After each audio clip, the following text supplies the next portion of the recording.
Welcome to Telugu business news episode 4. First OYO company అమెరికాలో ఒక hotel కంపెనీని అక్వైర్ చేసింది. G6 హాస్పిటాలిటీ అనే కంపెనీని.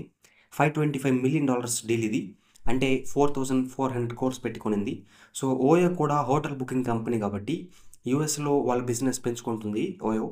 ఆల్రెడీ యూఎస్లో ఓయో చాలా హోటల్స్ని ఆపరేట్ చేస్తుంది ప్రజెంట్. ఇప్పుడు ఈ కంపెనీతో ఇంకా ఎక్స్పాండ్ అవుతుంది. ఇండియన్ స్టార్టప్స్లో నాకు తెలిసి ఒక్క ఓయో మాత్రమే ఫారిన్ కంట్రీస్లో కూడా సక్సెస్ఫుల్గా ఎక్స్పాండ్ అవుతుంది. నెక్స్ట్ ఇంటెల్ కంపెనీకి సంబంధించిన ఒక షాకింగ్ న్యూస్ ఉంది. ఇంటెల్ కంపెనీ మీకు తెలిసే ఉంటుంది. మీ దగ్గర ల్యాప్టాప్ ఉంటే ఇంటెల్ i5, i6 ఇలాంటి ప్రాసెసర్ ఏదో ఒకటి మీ ల్యాప్టాప్లో ఉంటుంది మోస్ట్ లైక్లీ.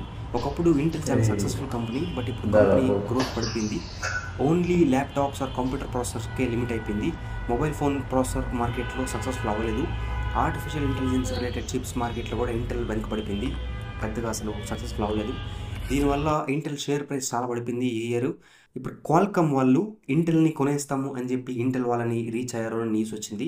ఇంటెల్ వాళ్ళు దానికి ఏం ఆన్సర్ ఇచ్చారో బయటకు రాలేదు, బట్ మోస్ట్ లైక్లీ కొనడం అనేది జరగదు.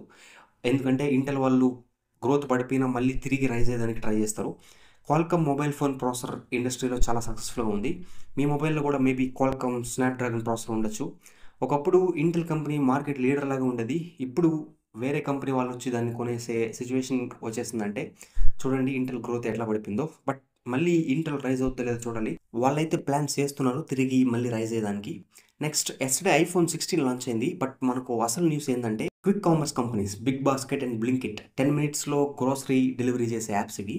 వీళ్ళు ఐఫోన్లు కూడా ఎస్టర్డే 10 minutesలో డెలివరీ చేశారు, కొన్ని వందల ఐఫోన్లు. సో పాయింట్ ఏంటంటే క్విక్ కామర్స్లో కొత్త ప్రోడక్ట్ సెగ్మెంట్స్ని యాడ్ చేసుకుంటూ వస్తున్నారు. ఒకప్పుడు ఓన్లీ గ్రోసరీస్ 10 minutesలో వచ్చేవి. ఇప్పుడు వేరే ప్రోడక్ట్స్ కూడా మీరు బుక్ చేయగానే 10 minutesలో వచ్చేస్తున్నాయి. అండ్ మొబైల్ ఫోన్స్కి సంబంధించి ఒక డేటా పాయింట్ ఏంటంటే ఇండియాలో డైలీ 4 lakh మొబైల్స్ సేల్ అవుతాయి. మీరు మీ సొంతంగా కోడింగ్ నాలెడ్జ్ లేకుండా సింపుల్గా వెబ్సైట్ క్రియేట్ చేసుకోవాలి అంటే అది మీ బిజినెస్కైనా పర్సనల్ బ్రాండ్కైనా దేనికైనా తెలుగు టెక్ గురించి వాళ్ళది వెబ్సైట్ డిజైనింగ్ మాస్టర్ కోర్స్ ఉంది. దాని యాక్చువల్ ప్రైస్ 5,000 rupees, బట్ ఇప్పుడు ఆఫర్లో 1,000 rupeesకే వస్తుంది. నేను కూడా ఫ్యూచర్లో తెలుగు బిజినెస్ ఛానల్కి వెబ్సైట్ క్రియేట్ చేస్తాను, ఆ కోర్స్ జాయిన్ అయ్యి. సో మీరు కూడా జాయిన్ అవ్వాలంటే ఆ వెబ్సైట్ లింక్ కింద డిస్క్రిప్షన్లో ఇస్తాను, లేదంటే ఫస్ట్ వాళ్ళకి వాట్సాప్ చేయండి, నెంబర్ స్క్రీన్ మీద ఉంటుంది. నెక్స్ట్ ఇండియన్ స్టాక్ మార్కెట్లో ఈ సెప్టెంబర్ మంత్ రికార్డ్ బ్రేక్ చేసింది ఎక్కువ ఐపీఓస్తో. ఒక 14 yearsలో హైయెస్ట్ ఐపీఓస్ వచ్చిన మంత్ ఇది.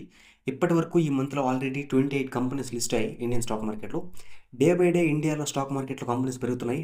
ఒక రిపోర్ట్ ప్రకారం ఇండియాలో 2024లో ఐపీఎస్తో కంపెనీస్ దగ్గర 80,000 crores రేజ్ చేశాయి. నెక్స్ట్ టాటా వల్ల ఎయిర్ ఇండియా మార్కెట్ షేర్ పెరిగింది లాస్ట్ ఇండియన్ ఎయిర్ ఇండస్ట్రీలో. రెవెన్యూ కూడా 25% ఇండియాలో బిగ్గెస్ట్ ఎయిర్లైన్ ఇండిగో ఉంది ప్రజెంట్. అయితే వీళ్ళ మార్కెట్ షేర్ 50% కంటే ఎక్కువ ఉంది. సెకండ్ ప్లేస్లో ఎయిర్ ఇండియా ఉంది. ఖచ్చితంగా ఇంకా రాను ఎయిర్ ఇండియాకి ఇండిగోకి కాంపిటీషన్ పెరుగుతుంది. నెక్స్ట్ మన ఇండియన్ ఆల్కహాల్ బ్రాండ్లకి ఇంటర్నేషనల్ మార్కెట్లో గ్రోత్ పెరుగుతుందని న్యూస్ వచ్చింది. ఇండియాలో ఆల్కహాల్ మార్కెట్ 2% కాంట్రిబ్యూట్ చేస్తుంది ఇండియన్ జీడిపికి. సో అది చాలా పెద్ద మార్కెట్ కాబట్టి వేరే కంట్రీస్కి కూడా మన ఆల్కహాల్ బ్రాండ్లు బాగా ఎక్స్పోర్ట్ అవుతున్నాయి. So this is it for this episode. Thanks for watching. Subscribe to the channel for more episodes. You know that you control me. Guilty self-affliction. Prey on me when I'm lonely, and I'm your willing victim.